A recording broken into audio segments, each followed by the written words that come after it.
हमारे जितने भी फर्स्ट ईयर के डियर स्टूडेंट हैं सबको वेलकम करता हूं। तो आज का वीडियो बहुत शानदार होने वाला है और ये है आपका माइक्रोबायोलॉजी के ऊपर। क्वेश्चन है, मैं बता देता हूं कि what is immunity and right it's objectives. Means immunity मतलब क्षमता, प्रतिरोधक क्षमता या प्रतिरक्षा क्या होता है, इसके उद्देश्य लिखें। ठीक है। और दूसरा क्वेश्चन रहेगा कि इसके प्रकार लिखें। एक क्वेश्चन 10 नंबर में डायरेक्टली पूछ सकता है या 5 नंबर में भी पूछ देगा कि इम्यूनिटी के विभिन्न प्रकारों का वर्णन करें। मीन्स रोग प्रतिरोधक क्षमता का या प्रतिरक्षा का जो है क्या करें, प्रकारों का वर्णन करें। ठीक है। इस प्रकार से दिया रहेगा या लिखा रहेगा कि types of immunity and objectives of immunity. ठीक है। कुछ भी लिखा रहेगा तो आज इम्यूनिटी का जो टॉपिक है ख़त्म हो जाएगा। ठीक है। चलिए शुरू करते हैं। देखिए इम्यूनिटी, सबसे पहले जानते हैं कि इम्यूनिटी होता क्या है। मीन्स रोग प्रतिरोधक क्षमता होता क्या है, प्रतिरक्षा जो है क्या। प्रतिरक्षा से तात्पर्य है उस प्रतिरोधक क्षमता से है जिसका काम बाह्य रोग उत्पन्न करने वाले सूक्ष्म जीवों को शरीर में प्रवेश करने से रोकना या उन्हें मारना है। एक लाइन में कहा जाए तो रोग प्रतिरोधक क्षमता वह क्षमता होता है जो हमारे शरीर में कोई भी सूक्ष्म जीवों को प्रवेश करने से और जो है रोकता है, साथ ही उसे मारने का काम करता है। तो सीधा समझिए कि कोई भी इन्फेक्शन कब होता है, जब हमारे शरीर में कोई सूक्ष्म जीव प्रवेश करता है तो उस ही सूक्ष्म जीव का जो है हमारे शरीर में इम्यूनिटी होता है, वो इम्यूनिटी जो क्या करता है, मारता है। अब इम्यूनिटी जितना हमका काम करता है तितना उसको तो मार दिया जाता है सूक्ष्म जीव को। अब सूक्ष्म इम्यूनिटी से ज़्यादा इम्यूनिटी कमज़ोर हो जाएगा और सूक्ष्म जीव इन्फेक्शन मजबूत रहेगा तो वहाँ पे इम्यूनिटी काम नहीं करता है। इम्यूनिटी आपका खुद शरीर भी उत्पन्न करता है। जो किसी प्राथमिक जब भी आपको इन्फेक्शन अटैक होता है तो वहाँ पे पहले जो है आपका ही इम्यूनिटी, शरीर की इम्यूनिटी जो कि नेचुरल इम्यूनिटी होता है, वो जो है तैयार होता है और उसे मारता है, जिससे हम लोग एंटीबॉडी, एंटीजन का रूप देते हैं। ठीक है। तो वो क्या करता है, मारता है। बट वहाँ पे कुछ ऐसे सिचुएशन होता है कि कुछ ऐसे इन्फेक्शन में इम्यूनिटी नहीं काम कर पाता है, एंटीबॉडी काम नहीं कर पाता है, तो वो इन्फेक्शन जो है अटैक कर देता है शरीर में। तो पहले सीधा समझिए कि इम्यूनिटी जो है क्या करता है, हमारे शरीर का जो है एक पुलिसमैन का काम करता है, जो क्या करता है कि सबसे पहले जैसे ही अगर कोई आएगा, सिक्योरिटी का काम करता है। जैसे ही कोई इन्फेक्शन आएगा तो पहले किससे लड़ता है, पहले हमारे शरीर के इम्यूनिटी से ही लड़ता है, जो हमारा शरीर खुद भी बनाता है, या इम्यूनिटी जो है बाहर इम्यूनिटी का इंजेक्शन वगैरह भी मिलता है बढ़ाने के लिए, दवाई वगैरह भी। समझ रहे हैं ना। तो समझ गया कि रोग प्रतिरोधक क्षमता क्या होता है। तो रोग प्रतिरोधक क्षमता या प्रतिरक्षा दोनों एक ही है। तो लिखिएगा कि रोग प्रतिरोधक क्षमता या प्रतिरक्षा से तात्पर्य है या मतलब है कि उस रोग प्रतिरोधक क्षमता से है जिसका जो है काम बाह्य रोग उत्पन्न करने वाले सूक्ष्म जीवों को शरीर में प्रवेश करने से रोकना या उन्हें मारना। देखिए रोग इम्यूनिटी का यही काम है कि जो बाह्य स्रोत से जो रोग उत्पन्न हो रहा है, जैसे जो भी सूक्ष्म जीव से, तो उस सूक्ष्म जीव को या तो शरीर में जाने से रोकना या उन्हें मार देना, यही काम होता है इम्यूनिटी का। समझ गए। चलिए नेक्स्ट यहाँ पर देखिए प्रतिरोधक क्षमता है, उसी का है, उसी लाइन में हम इसको अलग कर दिए हैं आसानी से याद करने के लिए। रोग प्रतिरोधक क्षमता रोग विशेष से व्यक्ति को सुरक्षित करती है। देखिए रोग प्रतिरोधक क्षमता क्या होता है, रोग मतलब कोई भी विशेष रोग होता है, जैसे हो गया पोलियो हो गया, टाइफाइड हो गया, बहुत सारे ऐसे इन्फेक्शन वाले बीमारी होता है, मलेरिया हो गया, टीबी हो गया, ये सब फैलने वाला होता है। तो ये क्या करता है, रोका जाता है, ये रोकता है आपको रोग से। ठीक है। यह एक ऐसी विधि है जिसके द्वारा किसी व्यक्ति में किसी विशेष संक्रामक रोग के विपरीत कृत्रिम सुरक्षा उत्पन्न की जा सकती है। इसे ही रोग प्रतिरक्षण कहते हैं। देखिए इम्यूनिटी जो होता है आपका शरीर तो उत्पन्न करता है नेचुरल रूप से, साथ ही एक क्या होता है, आपको कृत्रिम रूप में भी जो है मिलता है, और कृत्रिम बना हुआ जो होता है वो भी सुरक्षा उत्पन्न करता है। और जो कृत्रिम बना हुआ होता है जो संक्रामक रोग के विपरीत काम करता है उसे नष्ट करने के लिए, तो ये जो कृत्रिम सुरक्षा उत्पन्न करने वाला जो इम्यूनिटी होता है उससे ही हम लोग क्या कहते हैं, इम्यूनाइजेशन कहते हैं, मतलब प्रतिक्षरण कहते हैं, रोग प्रतिक्षरण। इम्यूनाइजेशन दिया जाता है ना, टीकाकरण, तो यही जो है रोग प्रतिक्षरण होता है। और ये टीकाकरण सब तो कृत्रिम ही होता है, जो कि पोलियो का हो गया, अभी वायरस का हो रहा था, कोविड का हो रहा था, तो अलग अलग बीमारियों के लिए अलग स्पेसिफिक जो है खास जो है टीका बनाया गया है। तो यही जो है आपके उसी रोग के लिए वो काम में आता है जिस रोग के लिए बनाया गया है, मतलब स्पेशलाइज टीका बनाया गया है।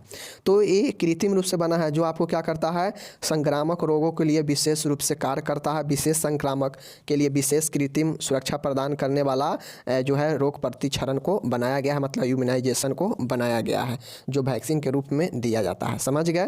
तो इम्यूनिटी के बारे में समझ गए कि क्या होता है, किस लिए बनाया गया है, समझ गए ना। चलिए अब हम लोग यहाँ पे देखते हैं कि इसका उद्देश्य क्या होता है। रोग प्रतिरक्षा, रोग प्रतिक्षरण के ऑब्जेक्टिव्स ऑफ इम्यूनिटी का प्रमुख उद्देश्य है। क्या क्या उद्देश्य देखिए, विभिन्न प्रकार के रोगों से संक्रमित होने से पूर्व ही बच्चा को जो है टीकाकरण दिया जाता है। रोगों से सुरक्षा प्रदान करने के लिए टीकाकरण दिया जाता है।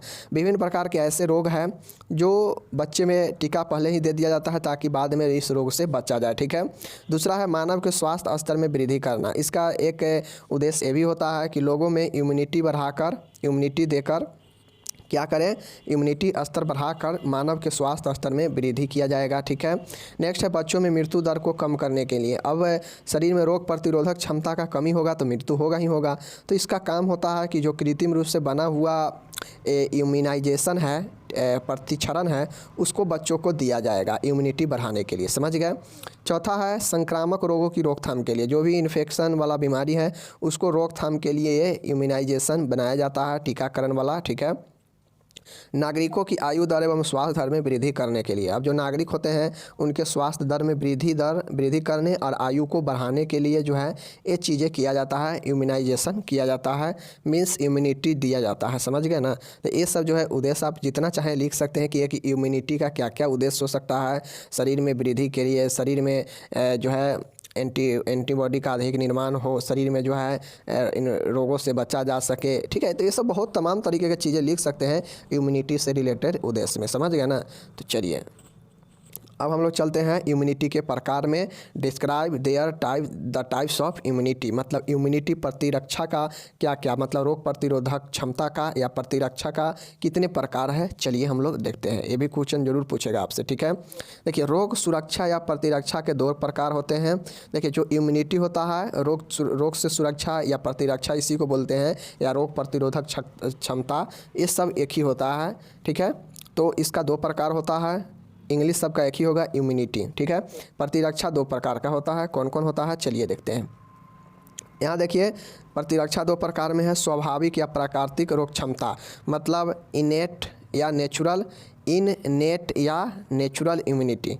बहुत आसान है, पहला आपको याद रखना है कि प्राकृतिक रोग क्षमता मतलब प्राकृतिक नेचुरल इम्यूनिटी, और एक याद रखना है कि उपार्जित मतलब एक्वायर्ड इम्यूनिटी। समझ गए? उपार्जित के मतलब क्या होता है कि जो उपज किया जाए, जिसको बनाया जाए, ठीक है। तो ये हो जाता है उपार्जित। और नेचुरल या स्वाभाविक का मतलब होता है कि जो ऑटोमेटिक हमारा शरीर बनाता है वो हो जाता है प्राकृतिक, स्वाभाविक। समझ गए? तो ये दो याद रखिएगा। अब इस दो के अंदर में जो है अलग अलग पॉइंटें हैं, तो इसको देखेंगे, ठीक है। मतलब कौन कौन ऐसा है जो कि प्राकृतिक होगा किस प्रकार से, और कौन कौन ऐसा है जो उपार्जित है, ठीक है, इम्यूनिटी में। चलिए देख लेते हैं। देखिए यहाँ पे पहला हम लोग देखे थे स्वाभाविक या प्राकृतिक रोग क्षमता, मतलब नेचुरल और इनेट इम्यूनिटी। समझ गए ना। वह प्रतिरक्षा जो एक पीढ़ी से दूसरे पीढ़ी तक स्वतः पहुंचती है, प्रतिरक्षा जो है प्राकृतिक प्रतिरक्षा कहलाती है, ठीक है। देखिए प्राकृतिक प्रतिरक्षा क्या होता है कि वह प्रतिरक्षा जो एक पीढ़ी से दूसरे पीढ़ी तक स्वतः पहुंचती रहती है, प्राकृतिक प्रतिरक्षा कहलाती है। जैसे आपके पिता से आपको मिला होगा इम्यूनिटी, आपके दादा से आपके पिता को मिला होगा, पिता से जो है आपके मिला होगा, या आपके दादा से आपको मिला होगा, या आपका जो आपके दादा से आपके भाई को जो मिला होगा। मतलब ये क्या है, पीढ़ी दर पीढ़ी जो है एक पीढ़ी से दूसरे पीढ़ी को ये प्रतिरक्षा स्वतः ऑटोमेटिक मिलता है व्यक्ति को। तो ये होता है प्राकृतिक प्रतिरक्षा। समझ गए ना। ये जो होता है व्यक्ति के खुद से तैयार किया जाता है, ये उसके पीढ़ी से मिलता है। और यही जो है देखिएगा कि जिस प्रकार के उसका माता पिता उसका दादा रहा होगा, उसी प्रकार से उसका भी शरीर काम करता है। शरीर काम करता है मतलब रोगों से लड़ता है उसका इम्यूनिटी उसी प्रकार से, ठीक है। तो यही कहता है कि यह एक पीढ़ी से दूसरे पीढ़ी तक स्वतः ऑटोमेटिक जो है पहुंचती है, प्राकृतिक प्रतिरक्षा कहलाता है। समझ गए ना। चलिए, ये भी दो प्रकार का होता है। एक तो मेन इम्यूनिटी दो प्रकार के होता है, उसके बाद आपका प्राकृतिक इम्यूनिटी भी दो प्रकार के होता है। सब में दो दो प्रकार है, याद रखिएगा, ठीक है। प्राकृतिक जो इम्यूनिटी है इसमें दो प्रकार है, एक है स्पेसिफिक इम्यूनिटी और एक है नॉन स्पेसिफिक कम्युनिटी, ठीक है, सॉरी इम्यूनिटी। एक है स्पेसिफिक इम्यूनिटी और एक है नॉन स्पेसिफिक इम्यूनिटी। समझ गए, दोनों याद करना आसान है कि जो नेचुरल है, जो स्वाभाविक इम्यूनिटी है, उनमें दो प्रकार है, एक स्पेसिफिक और एक नॉन स्पेसिफिक, ठीक है। देखिए स्पेसिफिक वाला में देखिए कि यह प्रतिरक्षा किसी निर्धारित रोग के विरुद्ध कार्य करता है। देखिए हमारे शरीर में भी ऐसी इम्यूनिटी है जो किसी पर्सनल रोग के विरुद्ध में काम करता है, किसी स्पेसिफिक रोग के विरुद्ध में कार्य करता है। तो जो ऐसे इम्यूनिटी, जो ऐसे प्रतिरक्षा जो किसी स्पेसिफिक निर्धारित रोगों के विरुद्ध कार्य करता है, वो कहलाता है स्पेसिफिक इम्यूनिटी। और यहाँ पे देखिए, यह प्रतिरक्षा एक से अधिक सूक्ष्म जीवाणुओं के विरुद्ध कार्य करती है। यह प्रतिरक्षा सभी स्तनवर्ग के प्राणियों में पाई जाती है, ठीक है। देखिए नॉन स्पेसिफिक जो प्रतिरक्षा है, नॉन स्पेसिफिक जो इम्यूनिटी है, इसमें स्पष्ट रूप हो जाएगा, क्योंकि स्पेसिफिक में किसी एक पर्सनल रोग के खिलाफ में कार्य करेगा, विरुद्ध कार्य करेगा, तो स्पेसिफिक हो जाएगा, ठीक है। और ये नॉन स्पेसिफिक में मतलब इसमें जो है निर्धारित नहीं है कि किसके खिलाफ काम करेगा, ये जो है एक से अधिक बीमारियों के खिलाफ काम करेगा आपके शरीर में, तो ये हो जाता है नॉन स्पेसिफिक। मतलब यह जो है पर्सनल नहीं है कि हाँ इसी बीमारी के विरुद्ध में काम करेगा, एक किसी भी बीमारी के विरुद्ध में काम करेगा, तो ये हो जाएगा नॉन स्पेसिफिक इम्यूनिटी। समझ गए, तो याद करना कितना आसान है। नेचुरल वाला में दो है, एक स्पेसिफिक और एक नॉन स्पेसिफिक, ठीक है। और स्पेसिफिक क्या है, तो यह जो है किसी निर्धारित रोग के विरुद्ध काम करता है, पर्सनल एग्जैक्ट रोग के खिलाफ काम करता है। जबकि नॉन स्पेसिफिक वाला है, ये किसी भी एक से अधिक रोगों के खिलाफ में काम करता है। तो ये जो है सभी स्तनवर्ग के प्राणियों में पाया जाता है, नॉन स्पेसिफिक। समझ गए, चलिए ये हो गया समाप्त यहाँ पे। अब देखिए, अब यहाँ पे हम आते हैं, देखिए उपार्जित रोग क्षमता। अब हम लोग ऊपर ही देखे थे कि ए में था हमारा क्या चीज़, हम लोग ऊपर ही देखे थे ना कि एक नेचुरल और एक उपार्जित। नेचुरल वाला हम लोग देख चुके हैं, नेचुरल वाला में दो था। अब हम लोग यहाँ पे देखते हैं उपार्जित, एक्वायर्ड इम्यूनिटी, ठीक है। एक्वायर्ड इम्यूनिटी यह जन्म के बाद उत्पन्न होने वाली रोग क्षमता होती है तथा सक्रिय और निष्क्रिय दो प्रकार की होती है। देखिए ये उपार्जित जो रोग क्षमता होता है, नाम से यह स्पष्ट है कि उपार्जित। उपार्जित मतलब क्या, इसको उपार्जित करना, मतलब इसको प्राप्त करना। तो ये जो है जन्म के बाद जो है रोग क्षमता उत्पन्न होता है, तथा यह दो प्रकार के होता है, एक होता है एक्टिव और एक होता है इनएक्टिव। तो आप लोग एक्टिव और इनएक्टिव जो है इम्यूनिटी के बारे में बहुत पढ़े होंगे। तो ये जो एक्टिव और एक इनएक्टिव जो ये जो आपका एक्टिव और पैसिव है, ये जो दोनों है, ये किसका लग है, उपार्जित का, मतलब एक्वायर्ड इम्यूनिटी का। समझ गए, चलिए तो यही दो प्रकार का है, समझ गए यहाँ पे। चलिए अब देखते हैं कि ये एक एक्टिव होता क्या है और इनएक्टिव होता क्या है, ठीक है। देखिए पहला है यहाँ पे सक्रिय रोग क्षमता, एक्टिव इम्यूनिटी। नाम से स्पष्ट है, एक्टिव मतलब सक्रिय इम्यूनिटी। सक्रिय रोग क्षमता का अर्थ है कि व्यक्ति में किसी एंटीजन के प्रति अनुक्रिया हुई और उसमें अपनी एंटीबॉडीज उत्पन्न हो जाती है। उपार्जित इम्यूनिटी किसी विशिष्ट एंटीजन के प्रति होती है, यह भी दो प्रकार का होता है। देखिए सक्रिय एंटीजन का मतलब है कि सक्रिय रोग क्षमता का अर्थ होता है, सक्रिय इम्यूनिटी का जो है अर्थ है कि किसी व्यक्ति में किसी एंटीजन के प्रति जो है अनुक्रिया हुई, मतलब एक एक्शन हुआ, किसी एंटीजन के प्रति जो है एक्शन हुआ और उसमें जो है अपनी एंटीबॉडी उत्पन्न हो जाती है। मतलब समझिए कि हमारे शरीर में जो है कोई इन्फेक्शन जो है अटैक किया, अब वो जो है इन्फेक्शन अटैक किया तो एंटीजन जो है क्या करता है, उसमें एक्टिव हो जाता है हमारे शरीर में। और जब एंटीजन एक्टिव हो जाता है, पहचान लेता है कि ओ ये तो इन्फेक्शन प्रवेश कर गया है, तो जब वो एंटीजन पहचान लिया है, अपना क्रिया शुरू कर दिया है पहचानने का, तो वहीं पे जो है एंटीबॉडी हमारा जो है उत्पन्न होने लगता है। और एंटीबॉडी जब उत्पन्न होने लगता है तो वैसा प्रकार के जो है एंटीबॉडी उत्पन्न होता है, जो क्या होता है कि हमारे शरीर में जैसा भी क्या हो बीमारी घुसा है, उसी प्रकार के एंटीबॉडी उत्पन्न होता है। क्योंकि जो एंटीजन होता है ये अपना अनुक्रिया करके पहचान लिया है कि इस प्रकार की बीमारी है, तो एंटीबॉडी भी उसी प्रकार के जो है क्या बनाएगा, रोग क्षमता यानी इम्यूनिटी बनाएगा। और यही जो है हमारे शरीर में काम करता है। और ये दो प्रकार के ये भी होता है, जो एक्टिव वाला है ये भी दो प्रकार के होता है। समझ गए, चलिए पहला है अप्राकृतिक रूप से उपार्जित, मतलब आर्टिफिकली एक्वायर्ड, मतलब अप्राकृतिक रूप से उपार्जित। इस प्रकार की प्रतिरक्षा टीकाकरण के परिणाम स्वरूप विकसित होती है, जैसे टाइफाइड, पोलियो आदि रोग में वैक्सीन के द्वारा विकसित होती है। देखिए, अप्राकृतिक रूप से जो उपार्जित है, जैसे सीधा समझिए कि जो हम लोग ये देख रहे हैं ना, हम लोग पहला में क्या देखे हैं, नेचुरल या प्राकृतिक वाला, समझे, नेचुरल वाला या प्राकृतिक वाला देखे हैं, स्वाभाविक वाला, और दूसरा देखें उपार्जित। अब उपार्जित वाला में जो हम लोग देख रहे हैं, पहला एक्टिव देख रहे हैं, तो एक्टिव को जो है दो भागों में फिर से बांटा।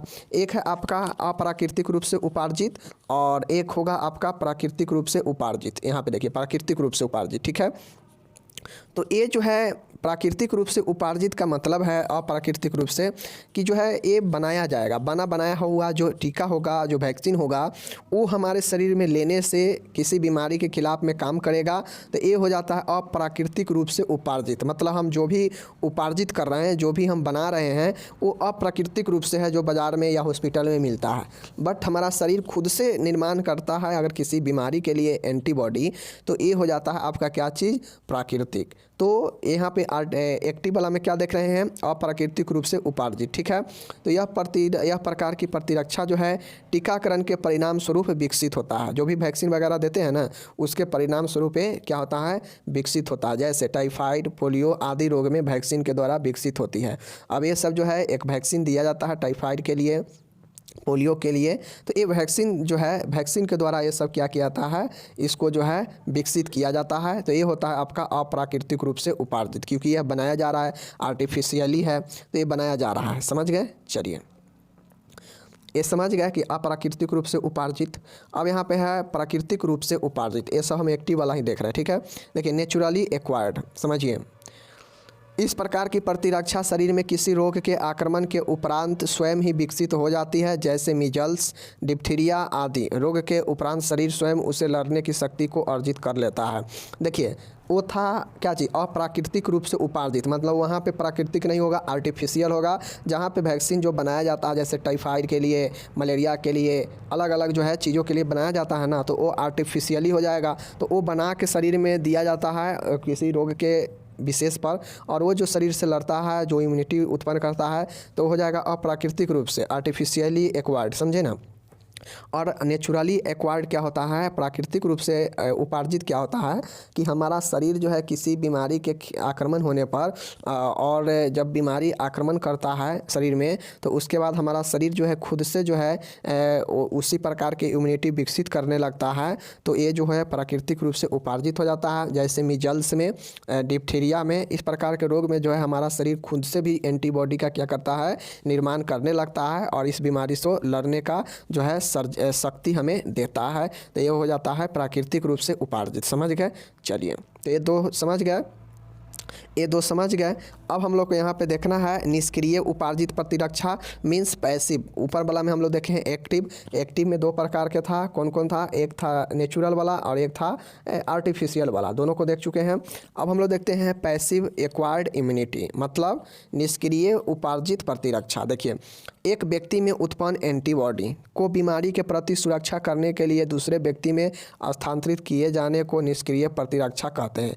इस प्रकार की प्रतिरक्षा कम समय के लिए होती है। इसके निम्न प्रकार से उपार्जित किया जा सकता है। किस किस प्रकार से, तो देखिए एक होगा जन्मजात कॉन्जेंटल, प्रति सीरम का injection, anti serum injection, gamma globulin मतलब गामा ग्लोबोबिन, ठीक है। तो ये सब जो है आपका क्या होता है, ये सब उपार्जित किया जाता है, और ये आपका होता है क्या चीज़, पैसिव इम्यूनिटी। समझ रहे हैं ना। देखिए निष्क्रिय उपार्जित, ध्यान में रखिए क्या होता है, एक व्यक्ति में उत्पन्न एंटीबॉडी मतलब एंटीबॉडी को बीमारी के प्रति सुरक्षा करने के लिए दूसरे व्यक्ति में स्थानांतरित किए जाने को निष्क्रिय प्रतिरक्षा कहते हैं। मतलब समझ रहे हैं ना कि ये एंटीबॉडी जो होगा शरीर में किसी के, जो सुरक्षा प्रदान करने के लिए जो है उत्पन्न किया जाता है, तो ये एंटीबॉडी को जो है बीमारी के प्रति सुरक्षा के लिए दूसरे व्यक्ति में ट्रांसफ़र किया जाता है, मतलब स्थानांतरित किया जाता है।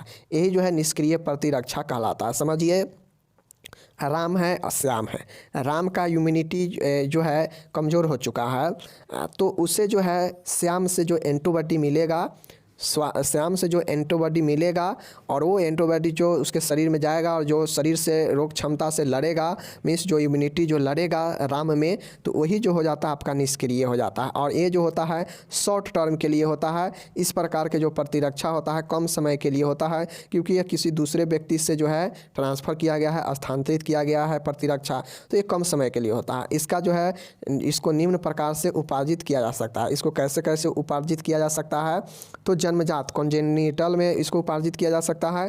प्रति सीरम का इंजेक्शन, एंटी सीरम इंजेक्शन देकर उपार्जित किया जा सकता है। गामा ग्लोबोबिन का जो है देकर इसको क्या किया जा सकता है, उपार्जित किया जा सकता है। ठीक है, मतलब कॉन्जेनिटल से, जन्मजात से इसको उपार्जित किया जा सकता है। प्रति सीरम का इंजेक्शन देकर उपार्जित किया जा सकता है। गामा ग्लोबोबिन से इसको उपार्जित किया जा सकता है। ठीक है, तो ये याद रखिएगा, ये जो है आपका पैसिव है, पैसिव इम्यूनिटी है, जो कि इस प्रकार से इसको जो है इस 3 प्रकार से इसको जो है हम लोग क्या करेंगे, उपार्जित कर सकते हैं, हासिल कर सकते हैं।